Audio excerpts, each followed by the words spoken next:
This is my review of the Recoil SW10P, which is a 10-inch passive radiator micro enclosure. This thing is pretty small. Let me grab a ruler real quick. Maybe I'll just pull my dick out. I don't think they can measure in baby legs. 11 inches. Look, it's almost like an 11-inch cube. So I am going to assume that Larry F. Designed this, which is, he does a lot of work for Recoil, of course, in exchange for the work that they do for him on Cicada. And I actually really like this enclosure. I would love to even just order this enclosure generic, but it's pretty affordable wholesale. I might just collect them, the returns on these, because they actually pulled them from Amazon. So I think the shipping, and then also, my bad, I didn't do a promotion when I probably should have when they first came in, and they ended up pulling a lot of them back and sending them back to the warehouse here in Phoenix. But you can still buy them on the website. I think there was some weird things going on with the pricing because they gave me the sample, and I get stuff at like employee pricing, which is like 10% above cost, which is typically pretty cheap. But the problem is sometimes if they don't move quickly enough, they drop the price to my price. So then I am not motivated to do a review because I'm like, what's the point? I'm not going to make any money.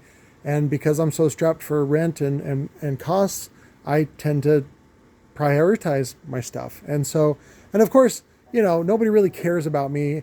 Not that that's a bad thing. It's just, you know, they live busy lives. And so sometimes I'm not a priority. So, and so then, you know, not to like rebel, they're not a priority for me either. Doing free reviews for Larry is not a priority. So, but I do enjoy doing them because I don't have any new product as far as, you know, commercial mainstream product like this. And this one I actually really enjoy. We did get B stock, some returns, that I think they're going to test for them and then probably resell at a discount. The original selling price was like $149, but they ended up making only like $5, and it just burns a hole in your pocket because of the shipping and all the overhead that you pay Amazon. But first thing I want to talk about is the finish. I really like the finish. Now, what this is I learned about this back in the old RTTI days. And back when I worked for Larry in '99, when I worked at Lightning Audio, which was, Larry was the one responsible for a lot of accessories that Rockford sold, and a lot of people sold in the industry, and he just stayed invisible under the water and just supplied them. And so it made them look, you know, awesome by offering all these things. And one of the things that I think was under Perfect Interface, that Rockford was selling this stuff, and basically it's like a little metal canister that you put this powdered stuff in, and they called it faux suede, and it's meant to look like suede. And there's some other different finishes. This is not the faux suede, but this is another finish. And basically what this is the fibers and the color of whatever you're going to use, and then there was a tube on it, and you blew through it, and then basically you'd prep all this by putting glue down, and then you blow through the tube, and it kind of blows like a little casting of felt all over it. And then you go back over it with like a towel or something like that, and then you pull off the excess, and then you repeat the process until you get this finish. And that's what this is, because immediately you're like, this is not carpet, or at least it doesn't feel like carpet. It may be carpet, actually it feels like carpet.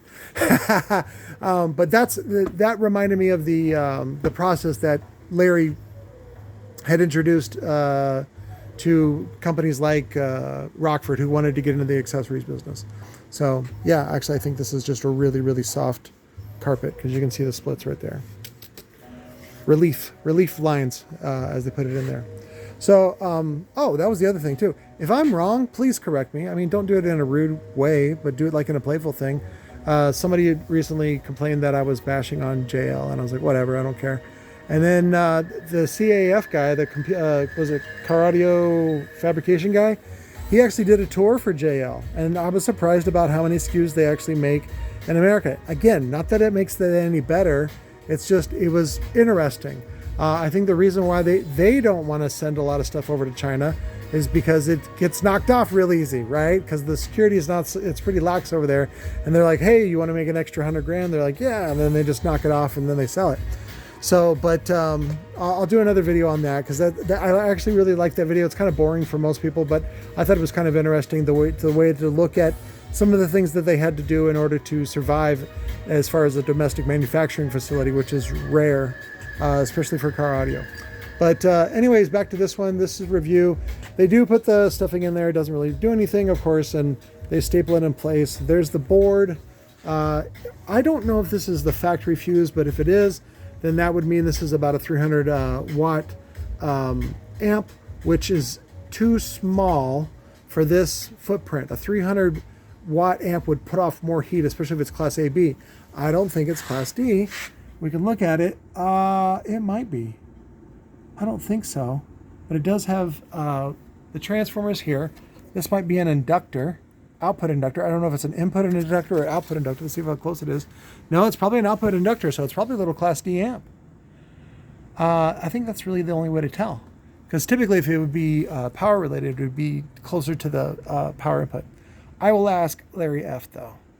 I can't really tell from looking at it. Traditionally, it would be something at this price point would be a Class AB, just for cost savings, but some of the Class D has been really affordable lately. So it's got a speaker level input harness, which is pretty typical Molex, little remote bass thing. It looks like it takes 8 gauge, and that's appropriate being fused at 30 amps. Of course, it has line level input, which is RCA.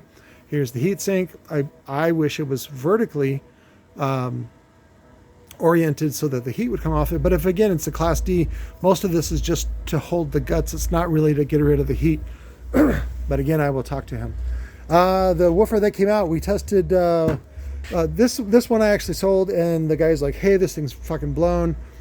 Somebody blew it up. It does have a bigger motor than the other one, which is the SW10. Oh fuck, I forgot the name of it. The other one I reviewed. Damn it. See, now I got this part number in my head. I don't have the other one in. Anyways, the other one is a smaller motor.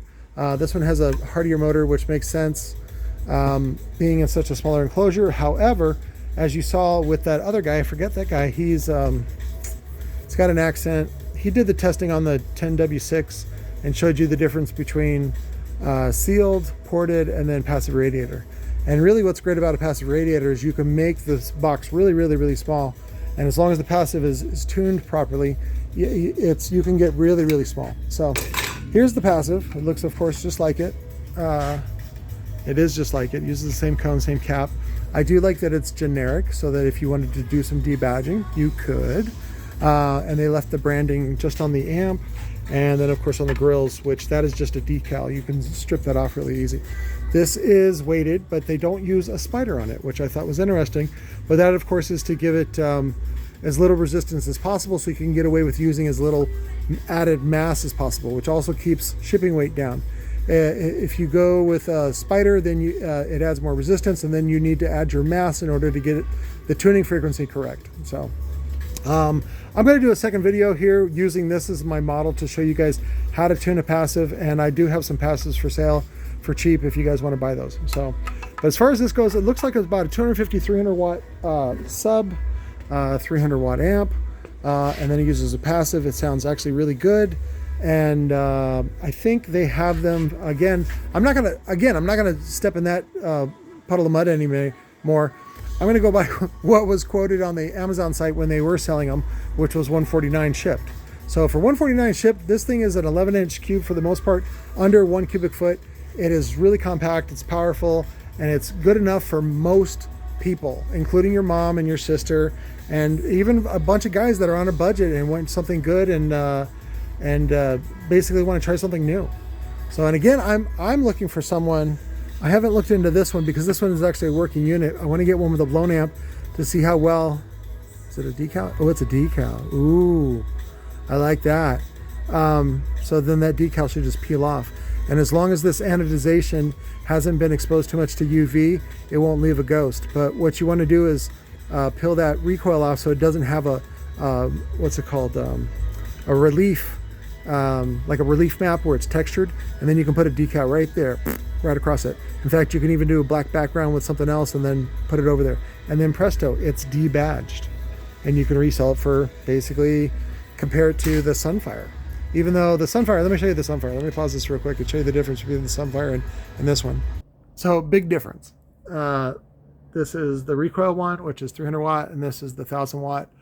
Of course, made by T.C.O.Z. There in San Diego. You can put the thing back together. I don't know if you can see it. But this is the TC11 motor, which of course was not, at the time, was not broadcast as a public knowledge for the name of the motor. On a couple samples that I got from the buyout that were labeled TC9 and prototype. And of course, this just uses the, anyways, that's the Sunfire one. It's much more powerful than this little guy. However, I think it's going to really perform well, especially in small spaces when you don't have room for much, or this size or shape happens to be not compatible with your vehicle or with what you're wanting to do. So this one doesn't even have the part number on it. So this is the other one I was talking about. This one is a ported one. And so it's automatically going to take up more area because the enclosure needs to be larger. And that's what's great about using a passive radiator. So anyways, that's the video for this. And then I'm going to go ahead and do a quick video on how to tune passive radiators.